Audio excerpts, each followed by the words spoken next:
Hello everyone, my name is Vincent. I'm a professional landscape and astrophotographer, and I've been shooting the Milky Way for well over 4 years. Over time, I've gained a lot of experience on the subject, and today I just want to share some of that knowledge with you in 5 astrophotography tips that will hopefully improve your images. So without further ado, let's get into it. The first tip I have is to eliminate camera shake. Now, you probably already knew this clicking on the video, but for any kind of astrophotography, you will need a tripod. That's not really anything groundbreaking. But did you know that just pressing the shutter button can induce a little bit of camera shake? To eliminate this, enable the self-timer function on your camera, or use a wired or wireless shutter remote. Also, if you own a mirrorless camera, then make sure to disable sensor stabilization. On a tripod, sensor stabilization is useless, and there have been many times when I have been taking a Milky Way photo only to have it ruined by minor movements of my sensor. It must have thought that there was some vibration when there really wasn't. So to fix this, I just disabled sensor stabilization in my menu settings and my photos were once again nice and sharp. The second tip relates to focusing. Focusing at night is not easy, and if you try to use autofocus, you'll be out of luck, since cameras can't gather enough light at night to accurately focus on starry backgrounds. The best way to do this is by enabling live view on your camera by switching your lens to manual focus, finding a bright star on your viewfinder, magnifying or zooming in on that so that you can have a better view, and then slowly focusing on it with your lens. Also, a good way to find the perfect focus is by using a little hack with chromatic aberration. So as you probably know, chromatic aberration is color fringing seen in high contrast edges of objects. In astrophotography, every star is effectively a high contrast object and thus induces chromatic aberration in lenses. How chromatic aberration works is the color of the fringe will either be green or red depending on the focus of the object.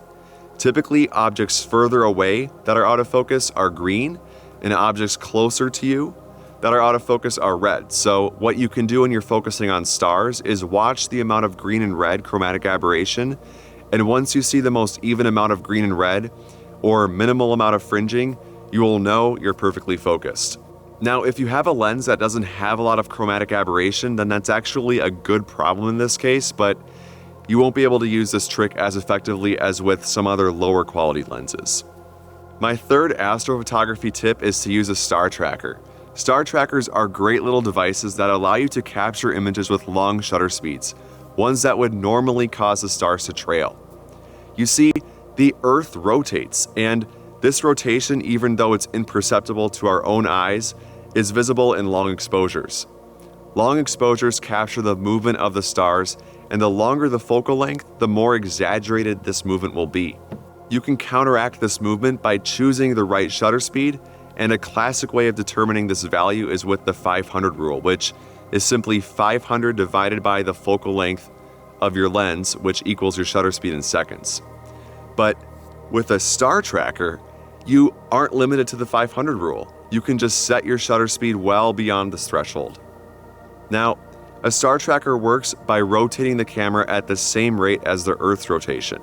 With this 40mm lens, normally I would be limited to around 12 seconds on my A7S, but with a star tracker, I can easily go 3 or 4 minutes and pick up lots more detail. I mean, you can see the difference in the quality between an untracked shot and a tracked exposure, and given these devices are only a few $100s, you can seriously upgrade your kit and produce significantly cleaner and more detailed astro images. The only downsides with the tracker is that if you're including any foreground elements, instead of the stars becoming blurry, your foreground will become blurred since the camera is moving relative to the landscape with the tracker versus relative to the stars without one. There are many different ways to solve this problem, but what I like to do is blend an untracked exposure with a tracked exposure to get the best of both worlds, essentially. Furthermore, you will need to polar align your tracker each time you set it up. Polar aligning means adjusting the tracker so that it's facing the celestial pole of your hemisphere. In this case, that is Polaris, since I'm in the northern hemisphere. And if you look at star trail images, you notice that Polaris stays still, even if the shutter speed is more than 30 minutes an hour, 2 hours. Polaris just doesn't move relative to the other stars in the sky, and when the tracker is aligned, it will turn the correct way to counteract Earth's movement. These extra steps add a little bit of time and complexity to an already difficult process of astrophotography, so if that kind of turns you off from star trackers, I totally understand, but still I highly recommend you pick up one of these star trackers and see for yourself what kind of detail you can achieve with them. My fourth tip is to shoot in the right conditions.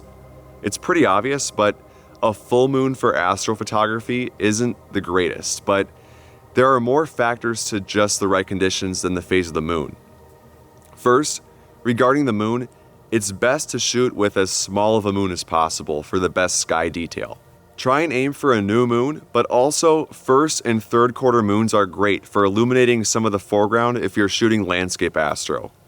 But besides the moon, watch for the temperature.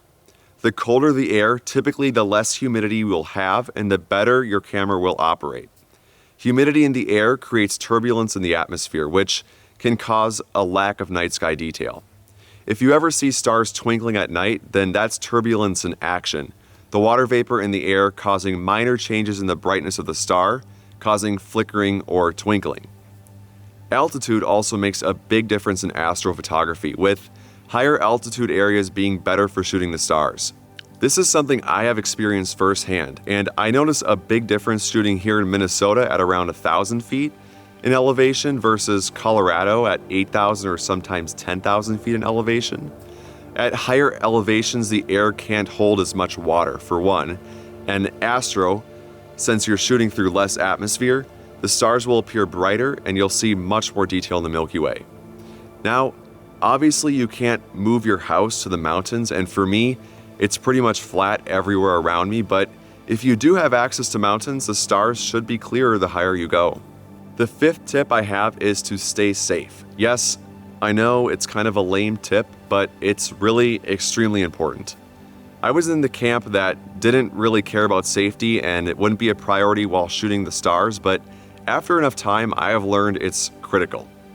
Since I'm often shooting on the side of roads or publicly accessible land like campgrounds, public boat access right here, national parks, state parks, I often come across people at night, especially if it's a weekend or holiday. And as you can imagine, the type of people who are up at 2 or 3 a.m. like it is right now, who aren't taking photos, well, it can be kind of a little sketchy. I've been approached by belligerent farmers asking me what I was doing, been almost run off the road by drunk drivers, and have interacted with intoxicated people at campgrounds. So while you might think astrophotography is safe and peaceful all the time, it really isn't. Now, I'm not going to try and scare you, but just be aware that A, you might not be the only photographer out there, so be kind and have good etiquette, but B, you don't know who might be out there or what. Always tell someone where you will be going before you head out. Keep your phone charged, and try and always shoot where there's cell service. Also, know where the nearest 24-hour gas station or restaurant is in case you need help, and if possible, bring along a friend. There you go. Also, be aware of wild animals like bears, moose, and mountain lions who might get a little too curious. Bring bear spray wherever you're hiking where wildlife might be waiting for you. To summarize, my 5 tips for astrophotography are 1. To eliminate camera shake, use live view focusing, use a star tracker, shoot in the right conditions, and stay safe.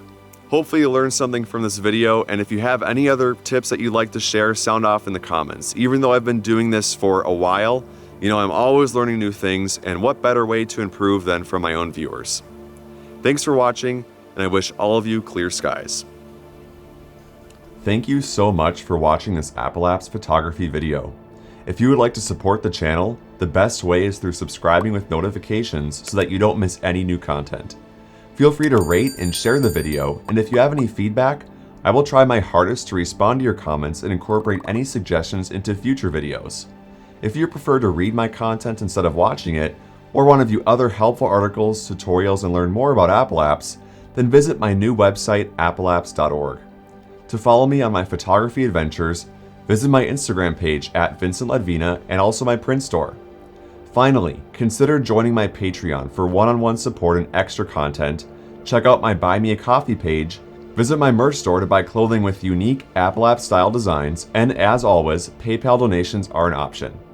All these resources will be linked in the description. With that, thank you for watching, and I hope all of you have a great day.